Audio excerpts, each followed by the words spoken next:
Praise the lord. ప్రియులారా, ఉదయకాల సమయంలో దేవుని వాక్యాన్ని చదువుకుందాం. యెషయా గ్రంథము 42వ అధ్యాయము 7వ వచనం. ఐజాయా 42:7. యెహోవానగు నేనే నీతి విషయములలో నిన్ను పిలిచి నీ చెయ్యి పట్టుకొని ఉన్నాను. I the Lord have called thee in righteousness and will hold thine hand and will keep thee. యేసు ప్రభువు యొక్క ఘనమైన నామములో ప్రియులారా, మీ అందరికీ శుభములు తెలియజేస్తున్నాను. అందరూ మరి క్షేమంగా ఆరోగ్యవంతులుగా ఉన్నారని దేవుని మహిమపరుస్తున్నాను. లోకంలో జరుగుతున్న వాటిని చూసి మనం భయపడవలసిన పని లేదు, కానీ దేవుని యొక్క చిత్తంలో మన జీవితాల్లో ఉన్నట్లయితే మనకి ఎంత మేలు, ఎంత ఆశీర్వాదము. దేవుని యొక్క వాగ్దానాన్ని జ్ఞాపకం చేసుకుందాం.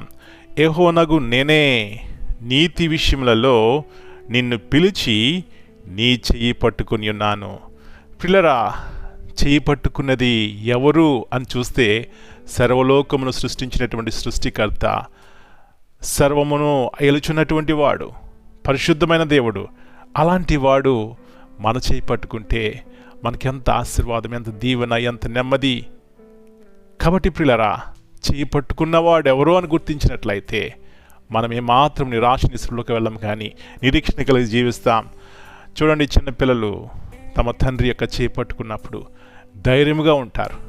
ఏదైనా భయం వచ్చినప్పుడు, ఎక్కడికైనా వెళ్ళాలన్నప్పుడు, భయపడుతున్నప్పుడు ప్రియులారా, వారు చేయి పట్టుకున్నది నా తండ్రి, నా తల్లి అని నమ్మకం వరకు ఉన్నట్లయితే వారు ఏమాత్రము కూడా ఎటువంటి వాటికైనా భయపడరు. కాబట్టి ఉదయకాల సమయంలో అలాంటి ప్రేమ, అంతకంటే ఎక్కువగా ప్రేమించే దేవుడు మనకున్నాడండి. కాబట్టి ఆయన ఆశ్రయముగా మనం చేసుకుని చేపట్టుకున్నవాడు గొప్పవాడని సత్యం గుర్తించి నెమ్మదిగాను సుఖముగాను ఉందాం. ప్రార్థన చేసుకుందాం.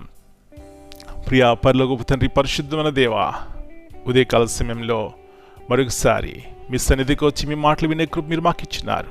మీకు వందనాలు నాయనా. మీ వాగ్దానములు ఎంత నమ్మదగినవి.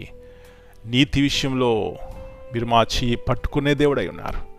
అవును ప్రభువా, మమ్మల్ని నీతి మార్గంలో పరిశుద్ధముగా యథార్థముగా నడిపించాలని మీ ఉద్దేశము. అలాంటి మార్గము మాకెంతో ఆశీర్వాదకరమైనది, మా కుటుంబాలకి దీవెనకరమైనది ప్రభువా, ఎంతో ప్రయోజనకరమైనది. కాబట్టి నాయన, మీరు మమ్మల్ని చేపట్టుకు నడిపిస్తారని సత్యం గుర్తించి నెమ్మదిగాను సుఖముగా ఈ లోకము జీవించడానికి సాయం చేయండి. మా పిల్లలందరూ దర్శించండి ప్రభువా. వారి జీవితాల్లో ఏమాత్రం నిరాశ నిస్పృహ పడకుండా మీ వైపు చూసి ప్రభు నడుచుకోవడానికి, కుటుంబాలు కట్టుకోవడానికి, వ్యక్తిగత జీవితాలు కట్టుకోవడానికి సహాయం ఇచ్చేయమని ఈ దినమంతా మీరు కింద భద్రపరిచి ప్రభువా, ప్రతి కుటుంబంలో శాంతి సమాధానం దయచేయమని మళ్ళీ మీ చేతిగా అప్పగించుకుంటూ యేసయ్య అతి పరిశుద్ధమైన నామమును బట్టి ప్రార్థన చేస్తున్నాను తండ్రి. Amen. God bless you all.